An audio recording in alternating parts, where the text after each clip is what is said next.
Kota Smyrna ini merupakan kota yang kaya, yang berlimpah akan rempah-rempah, yang berlimpah seperti itu.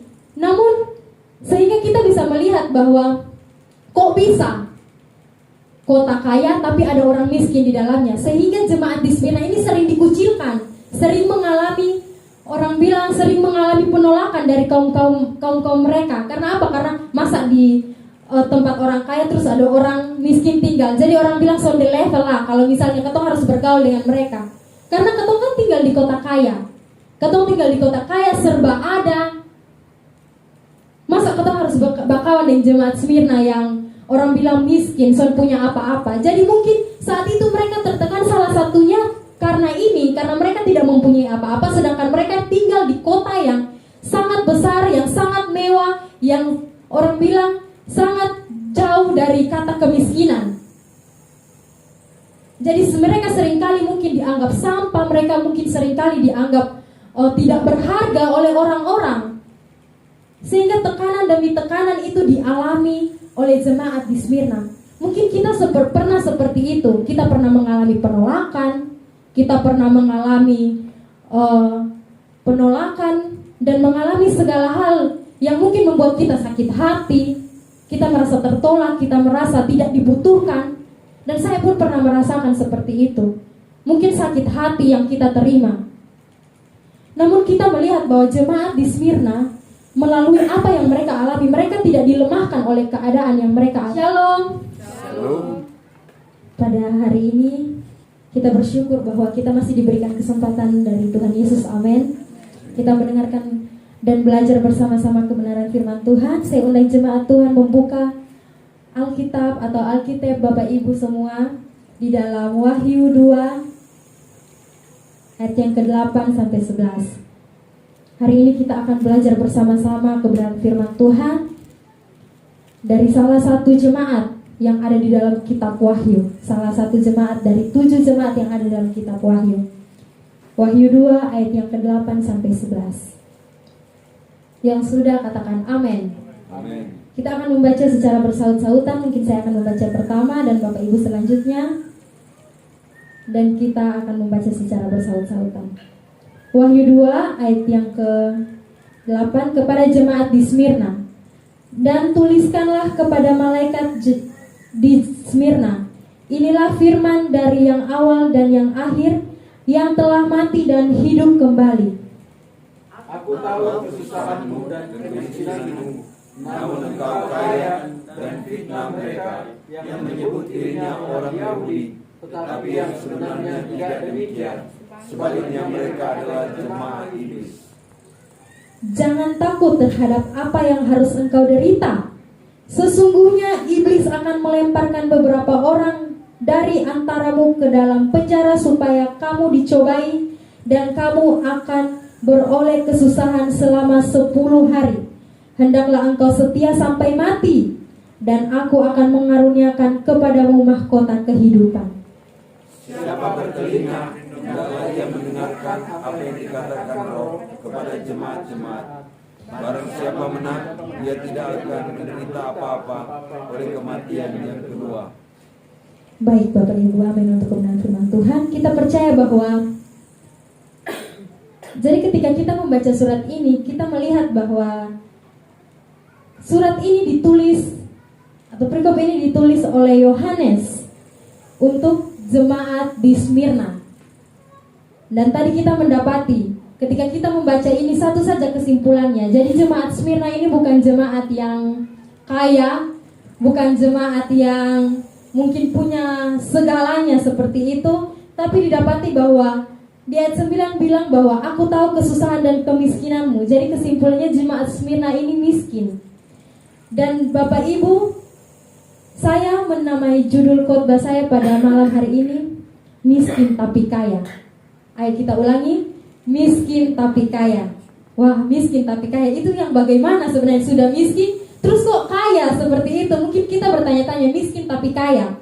Ketika kita mendengar kata miskin atau kaya, mungkin di dalam pikiran kita satu saja. Kalau orang miskin pasti orang yang tidak punya apa-apa, orang yang mungkin tinggal di gubuk, orang bilang gubuk derita, atau tinggal di mungkin tinggal di kolong jembatan atau apapun itu, tidak punya rumah, tidak punya tempat tinggal, tidak punya sesuatu harta yang berharga atau harta benda yang mungkin membuat dia berharga di mata orang lain. Sedangkan kalau kita melihat bahwa kaya berarti orang yang punya segalanya. Orang yang beli sesuatu itu mungkin gampang-gampang kalau ketong bilang. Mungkin terkenal dalam bahasa sekarang tuh apa? Sultan. Jadi terdapat perbedaan antara miskin dan kaya, dan dikatakan di sini bahwa sebenarnya jemaat Smyrna ini miskin. Jemaat Smyrna ini bukan jemaat yang kaya, tapi jemaat yang miskin. Bukan saja kondisi jemaatnya, melainkan gereja juga miskin, dikatakan seperti itu. Jadi sudah kita simpulkan bahwa jemaat di Smyrna adalah gereja yang miskin, jemaatnya juga miskin, kondisi orang-orang yang ada di tempat itu saat itu juga mengalami kemiskinan atau kesusahan. Di sini saya percaya bahwa kita semua pernah mengalami kesusahan, amin. Pernah miskin atau tidak pernah? Mungkin dalam artian kita pernah tidak mempunyai apa-apa. Tidak pernah mempunyai apa-apa. Pernah kan? Pasti semua beranjak dari situ. Kita semua beranjak dari orang yang tidak punya apa-apa. Kita kerja keras sehingga menghasilkan sesuatu. Dan kita melihat bahwa sebenarnya jemaat di Smyrna ini dikatakan bahwa dalam sebuah kesusahan yang mungkin kesusahan yang bukan kesusahan yang biasa, bukan kesusahan yang karena harta tidak ada, benda tidak ada, melainkan mereka berada dalam situasi tekanan yang sedemikian rupa sehingga dikatakan bahwa mereka sangat menderita.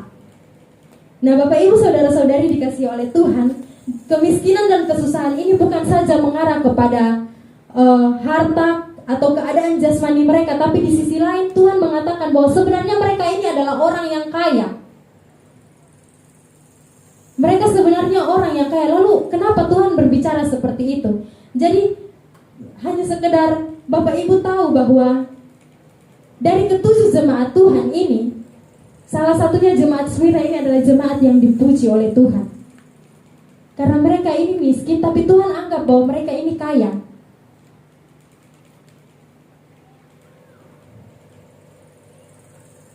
Kata miskin di sini mungkin berbicara tentang harta atau benda yang mereka miliki, yang mereka mungkin tidak miliki. Namun Tuhan menyebutkan bahwa mereka kaya, dan ini mengarahkan atau mengacu kepada keadaan kerohanian mereka. Jadi mungkin kita berbicara di jemaat Smyrna, mungkin mereka boleh miskin secara harta, secara benda, tapi secara iman, secara pengharapan akan Tuhan, secara rohani mereka sedang kaya di hadapan Tuhan. Jadi Tuhan itu melihat jemaat Smyrna adalah jemaat yang kaya, bukan jemaat yang miskin. Mungkin dalam pandangan orang di sekitar mereka bahwa mereka ini orang yang miskin, tapi menurut pandangan Tuhan mereka adalah orang yang kaya dalam kerohanian. Amin. Amin. Kita melihat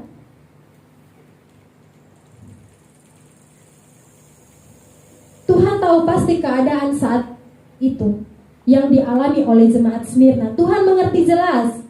Jadi penderitaan yang mereka alami itu bukan penderitaan yang biasa, namun mereka tetap mempunyai iman kepada Tuhan. Mereka tetap mempunyai pengharapan akan Tuhan.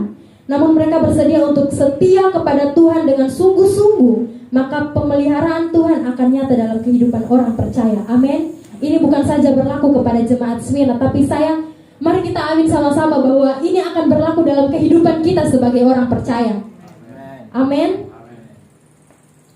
Mengapa jemaat di Smyrna disebut miskin, tapi Tuhan menyebutkan mereka kaya? Mari kita melihat beberapa poin-poin penting yang sudah saya tulis di sini. Alasan kenapa jemaat Smyrna disebut miskin, tapi juga Tuhan memuji mereka karena sesungguhnya mereka kaya. Mari kita memperhatikan Alkitab kita.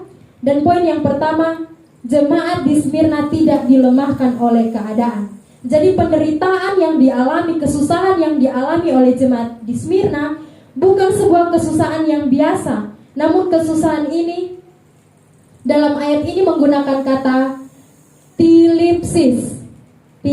Jadi kata ini merujuk kepada sebuah kesusahan atau penderitaan yang bukan sekedar biasa seperti tidak mempunyai uang, tidak mempunyai rumah, tempat tinggal, dan lain-lain, melainkan Mereka sedang berada dalam kesengsaraan yang begitu berat, kesusahan yang begitu sangat berat. Mereka sedang tertekan, mereka sedang berada dalam penindasan, mereka sedang berada dalam kesukaran, kesesakan, dan lain sebagainya. Jadi bukan sekedar mereka tidak mempunyai uang, tidak mempunyai harta benda, melainkan mereka mengalami penindasan, mereka mengalami tekanan, mereka mengalami kesesakan. Jadi orang bilang ini merupakan level tertinggi dari sebuah penderitaan, yaitu mereka merasa tertekan sedemikian rupa.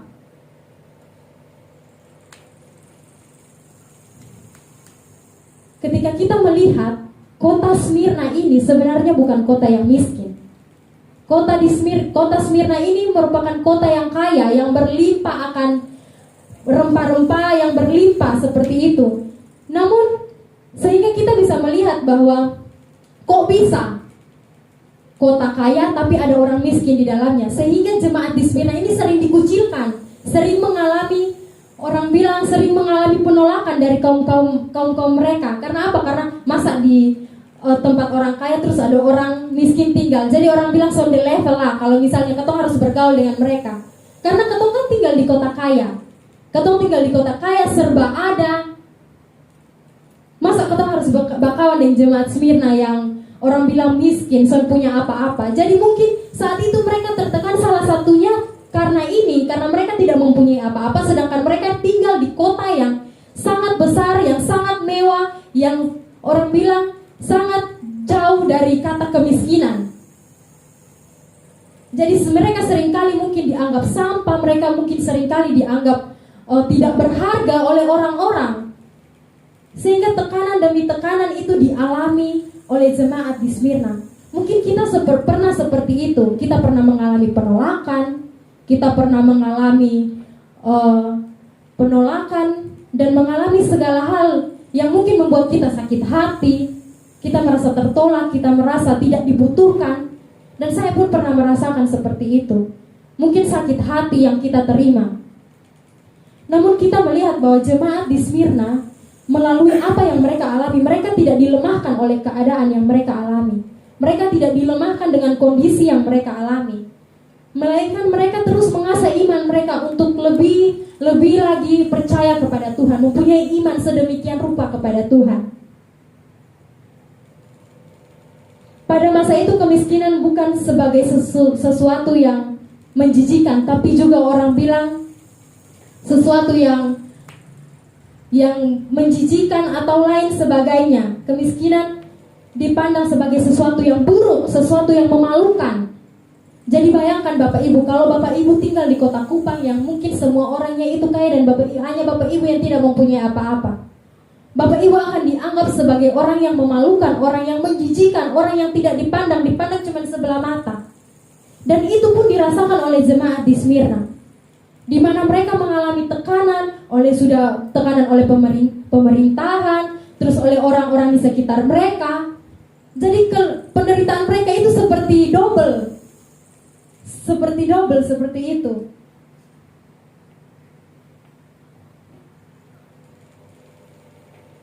Mereka juga bukan sekedar diperhadapkan dengan hal seperti itu, melainkan mereka juga mendapatkan fitnah dari orang Yahudi. Mereka juga mendapatkan fitnah, mereka ditelantarkan. Kita melihat bahwa mereka difitnah oleh orang Yahudi yang hanya mencari keuntungan pihak pemerintah Romawi, sehingga penderitaan jemaat di Smyrna harus bertambah. Jadi mereka difitnah, mereka mengalami, orang bilang dituduh, sehingga mereka harus disiksa. Jadi penderitaan itu semakin hari semakin bertambah dalam kehidupan mereka. Jadi mungkin kalau misalnya kita di posisi seperti itu, mungkin kita merasa takut, kita merasa cemas, kita merasa bahwa kita seperti ditekan. Jika dilihat kembali, sungguh sebuah hal yang mungkin sangat miris yang dialami oleh jemaat di Smyrna. Karena bukan sebuah hal yang mungkin membahagiakan, melainkan membuat kita merasa takut, merasa cemas. Mungkin secara manusia mereka itu tidak sanggup. Secara manusia mereka lemah. Secara manusia mereka seperti mempertanyakan, aduh Tuhan, kok saya sudah punya iman, kok saya tetap dibuat seperti itu. Namun secara iman mereka di hadapan Tuhan, Mereka adalah orang-orang yang kuat. Jemaat ini dipuji Tuhan karena mereka tidak dilemahkan oleh keadaan. Apa yang mereka alami walaupun disebut penderitaan yang hebat, namun mereka berjuang untuk mempertahankan iman mereka kepada Tuhan. Jadi walaupun mereka berada dalam penderitaan yang sedemikian rupa, mereka tetap memperjuangkan iman mereka untuk tetap dengan Tuhan, tetap kuat sedemikian rupa agar tetap dengan Tuhan. Lalu seperti apa kondisi kita sebagai orang-orang percaya? Kita sudah tidak lagi hidup dalam penindasan, amin. Sudah tidak ada lagi yang berani menindas kita, karena kita sudah ditebus oleh darah yang mahal. Kita sudah ditebus oleh kuasa salib yang begitu sempurna dalam kehidupan kita orang percaya, sehingga penindasan tertekan seperti itu sudah tidak ada lagi. Tidak ada alasan kita untuk tidak bersyukur kepada Tuhan. Walau mungkin sehari-hari ini kita sedang mengalami kesusahan, kita mengalami masalah, penderitaan, namun pandanglah itu sebagai alat Tuhan untuk memurnikan iman kita, amin. Ketika kita pergi ke toko perhiasan, ini saya suka sekali dengan ilustrasi dari Pak Aser waktu ibadah pemuda. Ketika kita pergi ke toko perhiasan, pasti kita suka memuji kayak, aduh ini bagus, ini bentuk ini bagus, ada bunga-bunga, ada kotak-kotak, ada love-love, itu pasti kita sering muji kan, kayak, aduh ini bagus, ini bagus. Tapi tahukah kita di balik sebuah emas yang indah atau perhiasan yang indah itu, di balik itu tuh ada sesuatu yang dipukul, dimasukkan ke dalam api, dipanaskan, ditekan, mengalami gesekan.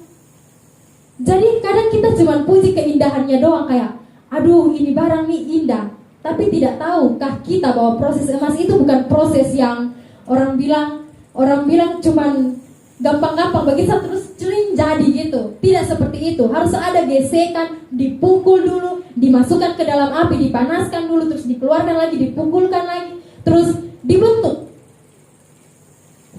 Demikian juga proses iman kita di hadapan Tuhan. Tidak selamanya perjalanan kita itu akan mulus, Bapak Ibu. Walaupun saya masih muda dan mungkin belum ada perjalanan yang mungkin menurut saya susah-susah sekali, karena saya masih orang tua, ada orang tua, jadi apa-apa orang tua. Saya belum mengalami seperti Bapak Ibu rasakan, mungkin dalam pelayanan, dalam rumah tangga dan lain sebagainya. Namun saya mengerti jelas bahwa proses perjalanan kita dalam mengikut Tuhan itu tidak mudah. Harus mengalami gesekan, harus mengalami tekanan. Jadi semua itu tidak mudah. Jadi jangan puji ketika Pak Pendeta, Pak Beni lang berdiri di sini, kita langsung berbicara, wih, Pak Beni mungkin terlalu sangat hebat. Tapi di balik itu lihat prosesnya. Jangan lihat yang langsung ada, tapi lihat prosesnya, belajar dari prosesnya. Jangan belajar yang langsung ada. Pak Beni bilang dulu dia mungkin orang yang ikut Tuhan tapi tidak begitu terlalu sungguh-sungguh. Di situ ada banyak proses yang mungkin dijalani. Dan kita pun sebagai anak Tuhan harus mengikuti proses itu step by step kita kerjakan. Agar apa? Tujuannya apa? Biar kita murni di hadapan Tuhan. Tuhan tidak mau kita mempunyai iman yang cetek. Tuhan tidak menginginkan kita mempunyai iman yang orang bilang biasa-biasa sah. Sehingga Tuhan ciptakan apa? Masalah, penderitaan supaya kita alami. Tujuannya bukan karena Tuhan tidak sayang, tapi biar kita dimurnikan. Semua di sini mau dimurnikan, amin. Jadi sebenarnya bertujuan untuk kita itu dimurnikan. Mungkin saat ini kita sedang dalam proses itu. Saat ini mungkin kita sedang dalam proses pemurnian di mana kita bergesekan, kita ditekan, kita mengalami penderitaan, kesusahan. Namun percaya bahwa Tuhan akan membentuk kita sedemikian rupa sehingga kita muncul itu sudah indah. Amin. Amin. Jika suatu saat kita diperhadapkan dengan kesulitan, bahkan penderitaan yang berat sekalipun, tetaplah kuat di dalam Tuhan. Percaya bahwa ketika kita bersandar kepada Tuhan, Dialah Allah yang memelihara kehidupan kita. Firman Tuhan bilang diberkati orang yang mengandalkan Tuhan. Dalam artian apa? Orang yang mengandalkan Tuhan itu ada jaminan. Kalau kita tidak mengandalkan Tuhan, kita sudah tidak punya jaminan. Tapi kalau kita berpegang pada janji Tuhan, kita setia dengan Tuhan, berarti ada jaminan hidup yang sedang Tuhan kerjakan dalam kehidupan kita. Mungkin saat ini kita masih meraba-raba seperti itu, kayak belum jelas, belum terlihat seperti apa rencana Tuhan itu. Tapi ketika kita bersyukur atas apa yang sudah Tuhan kerjakan dalam kehidupan kita, kita terima dan kita percaya, maka kita bukan menjadi orang yang meraba-raba lagi, tapi kita menjadi orang yang melihat. Amin.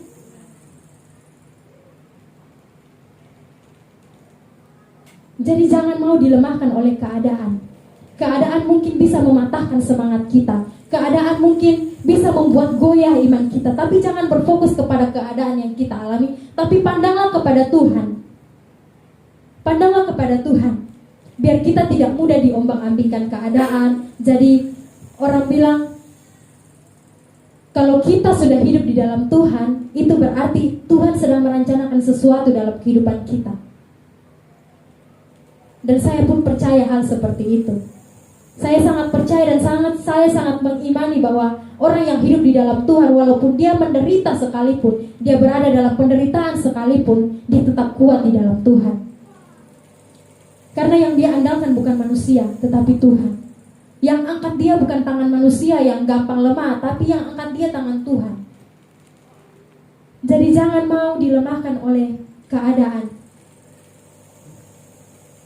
Dan poin yang kedua, setia, kemudian kita menerima janji Tuhan. Mari kita baca ayat yang ke-10 tadi.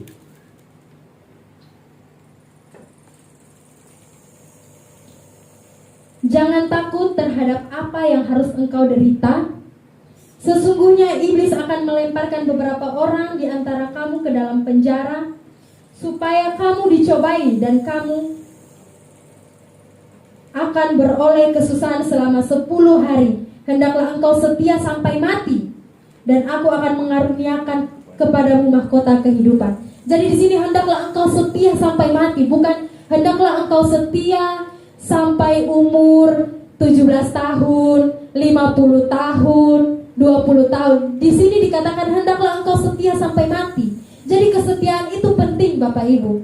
Tadi pagi ketika perjamuan kudus saya mendapati roti, tulisannya, jagalah hatimu dari segala kewaspadaan, karena dari situlah terpancar kehidupan. Jagalah hatimu.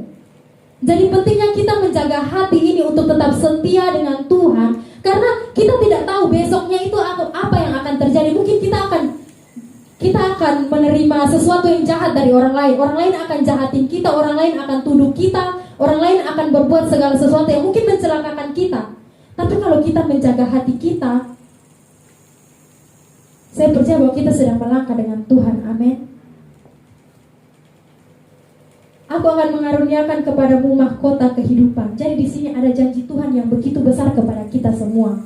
Ada mahkota kehidupan, ada kekekalan yang Tuhan sediakan bagi kita ketika kita mau setia sampai mati. Itu yang kita percaya, bahwa ketika kita setia, kita akan menerima janji Tuhan. Seperti yang sudah saya katakan waktu beberapa bulan yang lalu,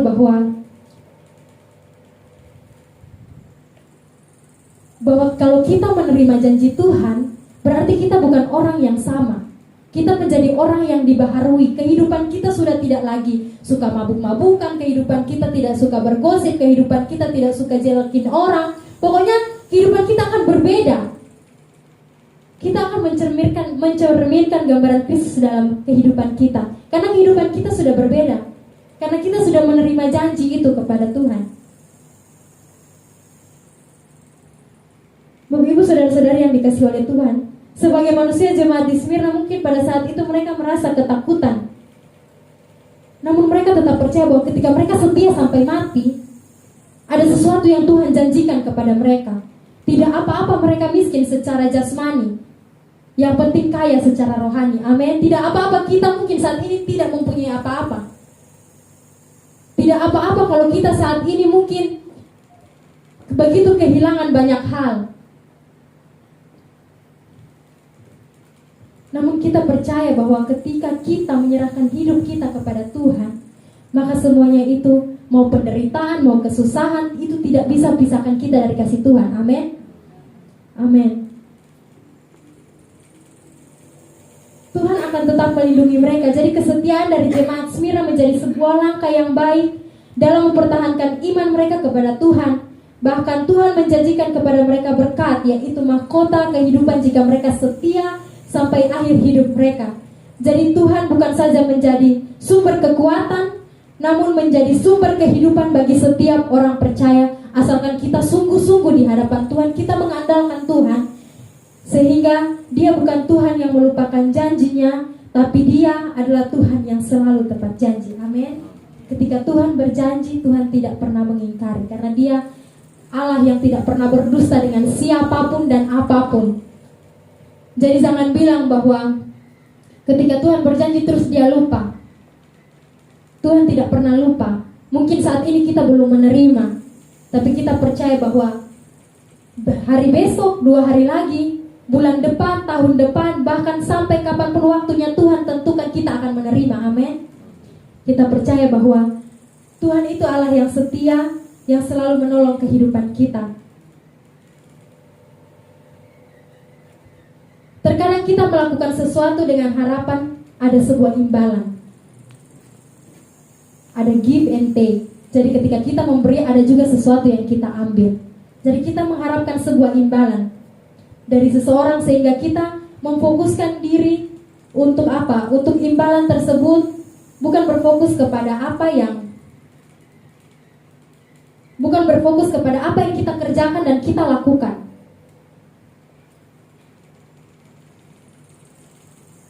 Tuhan benar-benar melihat kehidupan jemaat di Smyrna yang setia, sehingga Tuhan memberikan janji itu kepada mereka, yaitu mahkota kehidupan. Di sini saya percaya bahwa semua mau terima mahkota kehidupan. Amin.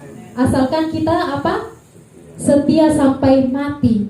Di sini bukan setia untuk besok, untuk lusa, tapi setia sampai mati. Jadi sampai akhir hidup kita harus setia. Amin. Setia melayani Tuhan. Amin. Amin. Kak Jeffrey bilang amin.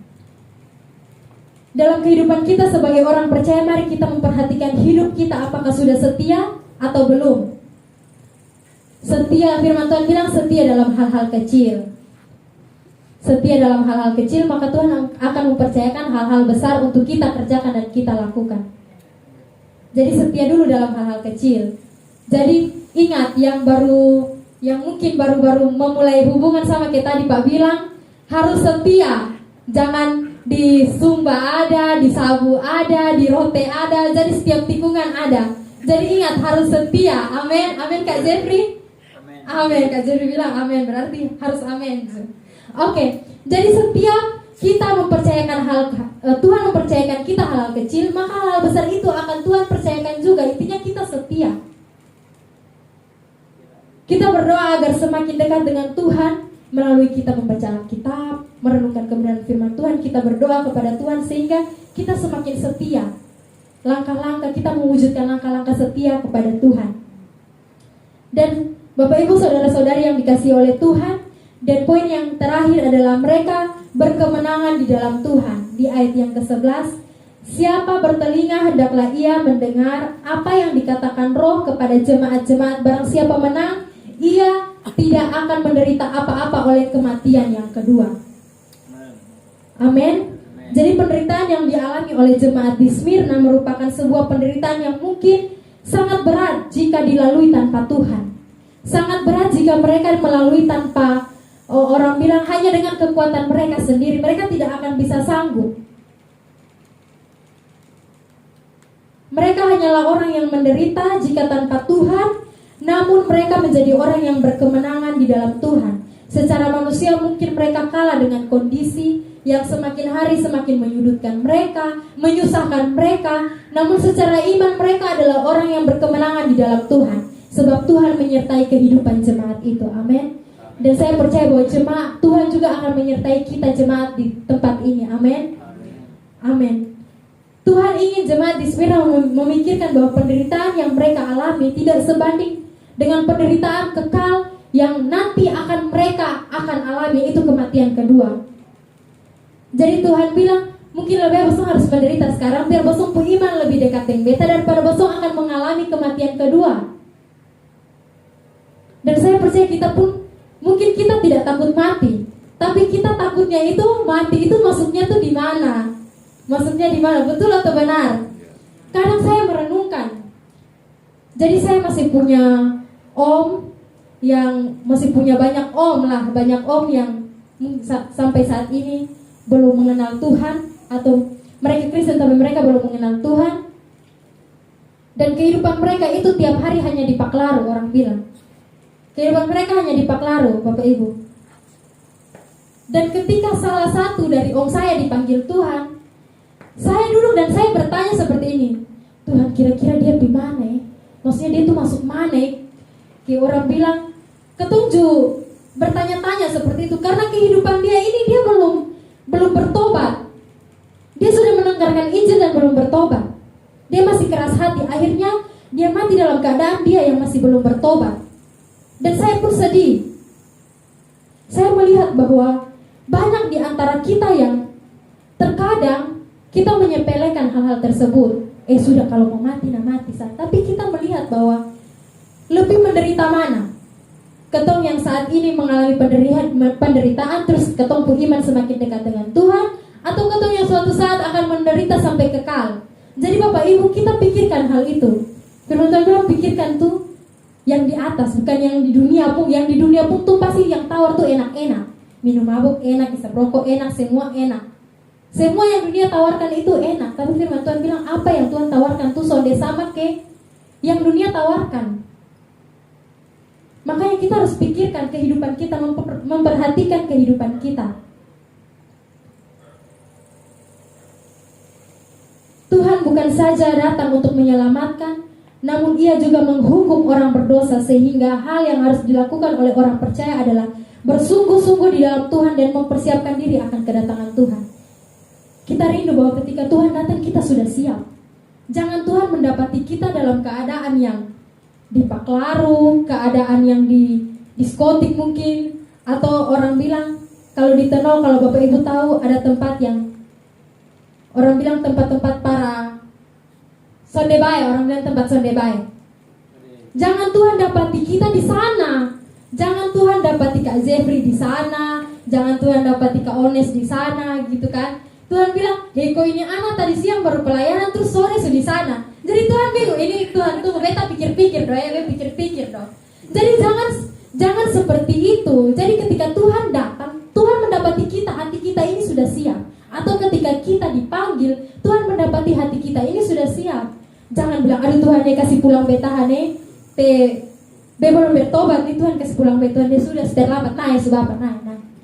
Jadi jangan seperti itu. Jadi Tuhan mau ketika kita mempersiapkan diri kita untuk kedatangan Tuhan, sehingga Tuhan mendapati kita ini sudah siap. Amin. Kita rindu bahwa kita semua suatu saat nanti akan bertemu. Amin.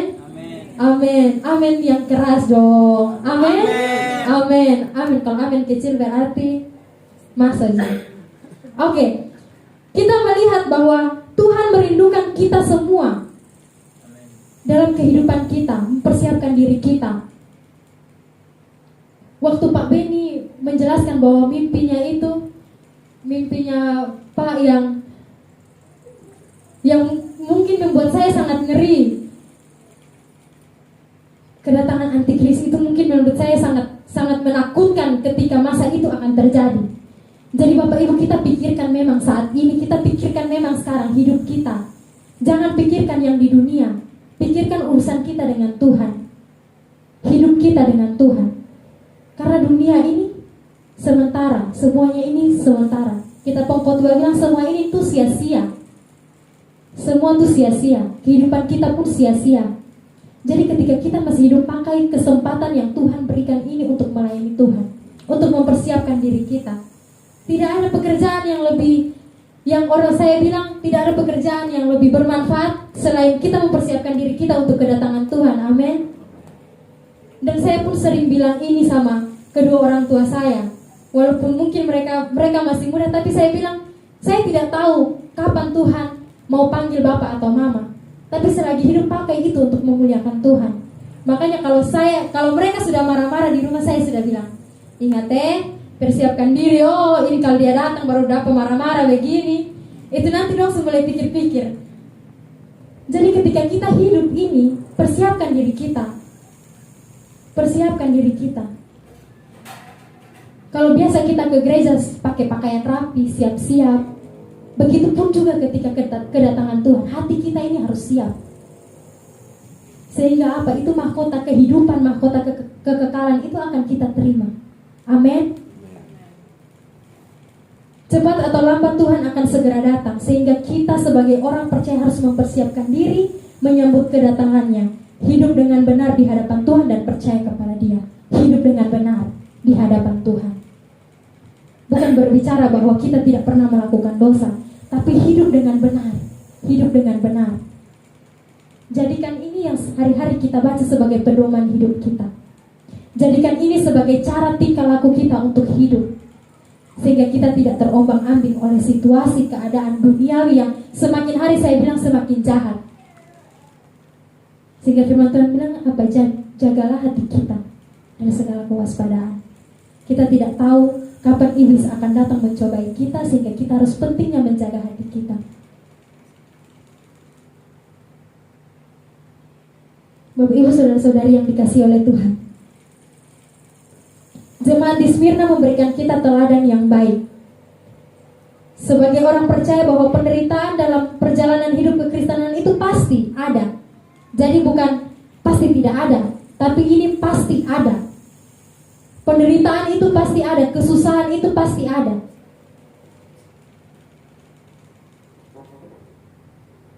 Namun kita harus tetap setia kepada Tuhan adalah kunci agar kita semakin berkenan di hadapan Dia. Kemiskinan,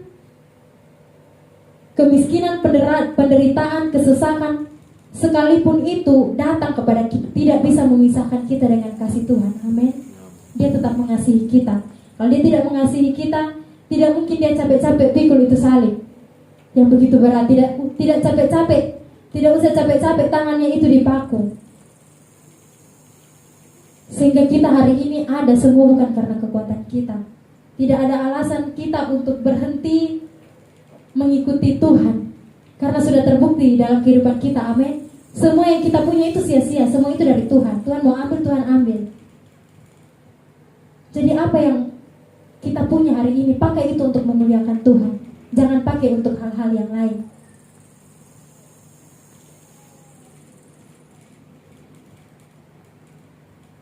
Lebih baik menderita karena mempertahankan iman kita daripada menderita karena dosa yang kita lakukan.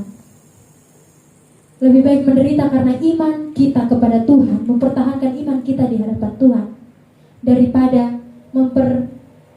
daripada kita menderita karena dosa kita yang harus kita tanggung. Ingat Bapak Ibu, dosa kita ditanggung sendiri-sendiri. Ibaratnya kalau makan bayar masing-masing. Jadi dosa saya tidak ditanggung oleh Pak Pendeta, Ibu Pendeta. Dosa Bapak Mama, jemaat Tuhan yang di tempat ini tidak ditanggung oleh gembala. Jadi semua satu saat nanti kita akan dituntut untuk mempertanggungjawabkan perbuatan kita. Dituntut untuk mempertanggungjawabkan apa yang sudah pernah kita lakukan. Jadi itu pentingnya kita untuk mempersiapkan diri kita. Amin. Biarlah firman ini meneguhkan setiap kita dan menjadi refleksi dalam kehidupan kita bahwa penderitaan sekalipun kita jangan mau dilemahkan oleh keadaan, tetapi tetap percaya, tetap setia kepada Tuhan. Saya undang